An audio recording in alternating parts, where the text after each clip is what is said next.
good morning students of class 12 Science and Commerce.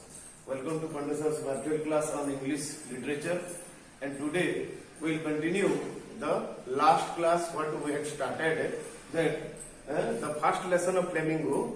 The title is The Last Lesson, and how much we have already progressed into the story.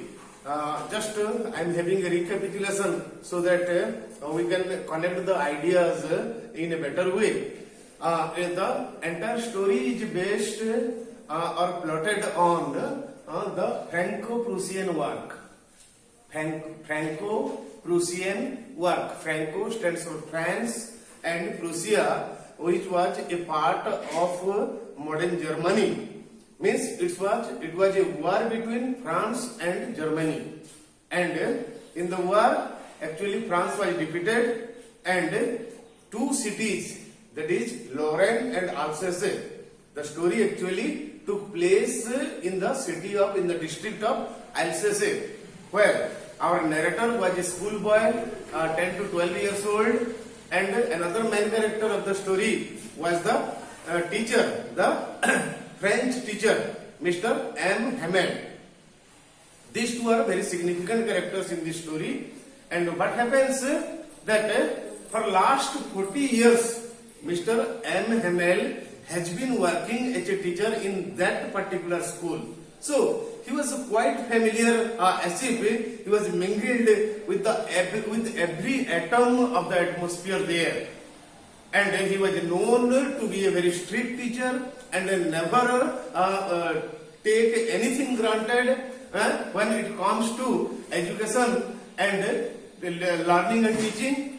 Our narrator, on the other hand, was an average student. He never took great interest in learning. In fact, he enjoyed more the outside world of the classroom. That is, he would like to play, he would like to roam in the woods, he would like to watch the movement of a squirrel, also like that. The typical instinct, the typical things that usually we find in a boy of 10 or 12. However, that particular day where the story starts, M. Hamel makes a declaration that it was his last lesson. And see, after that, the entire story is packed with the emotional outburst, the emotional radiance of M. Hamel, along with the shocking change in the thinking of our narrator, the 10 to 12 years old schoolboy. Earlier, our narrator, who never enjoyed teaching and learning, all of a sudden started feeling that everything what he was listening, he is able to now understand.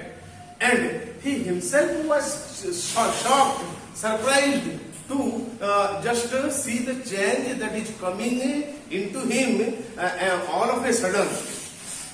And the reason was that the declaration of M. Hamel that it was his last lesson. And now situation is that all the people present there, including the students, the respected village people, and M. Hamel, all by now knew it quite well that what actually happened and why it is M. Hamel's last class.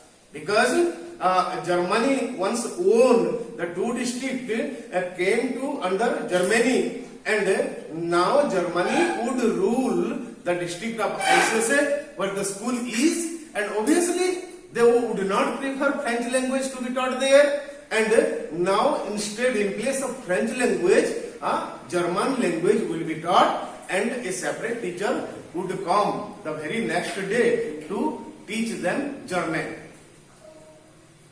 And with a great volume, great amount of emotion, when M. Hamel stood, the narrator found himself to be taller than earlier days. It was not his physical height, but it was his dignity. It was the sense of respect in the mind of our narrator for his beloved teacher M. Hamel, even if he never enjoyed study. that he found M. Hamel to be taller. And M. Hamel very emotionally started speaking about French language. And what he says about French language is quite universal in nature. M. Hamel says, people should not forget their own language. Instead, they should protect and preserve their language. And one example he gives, if a nation is enslaved, means if a nation is defeated by another nation, that means the independence of that nation is seized. And in such a case, the language, their language is the strongest factor that can keep them united. That was the thinking of M. Hamel. But we find it nowadays also very much true. That language plays a very important role in our lives. And according to M. Hamel, we must not forget our language.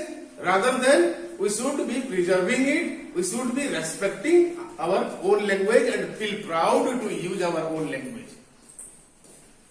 And such was the power in the speech of M. Hamel in favor of French language,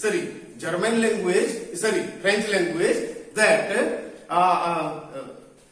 now students also understood very well that now there will no more be teaching of French, and instead they will be learning German. So in his childish mind, might it be sarcasm by the writer of the lesson, that the narrator thinks that what would happen when the German would start occupying Alsace. That time some pigeon coos, and all of a sudden the idea came into the mind of the narrator that would the German people force the pigeons to coo in German language? Very childish thought, but a great sarcastic idea. However, Mr. M. Hamel spoke in large about the French language, and he says that it is the most scientific, most authentic, and the perfect language among all the languages spoken and used in the entire world. So after that, he took a class in writing and other subject. The students think that Chief M. Hamel was at his top, and Chief he is trying to give everything that he has in his heart to the students in that singular day. Some of the respected villagers also spoke, and they were also not finding appropriate word, because they were also very sad to know about the departure of Mr. M. Hamel. So at last the church bell clocked 12 and M. Hamel stood up. He was trying to say something, but he got choked. He could not speak anything and simply gestured that the class is over. So this is our student. We see in this lesson, the last lesson, that how war damages the culture, the society, the thinking process, the basic things in human civilization. So the moral of the story must be that war is quite devastating in nature and is never desirable. Thank you and have a nice day.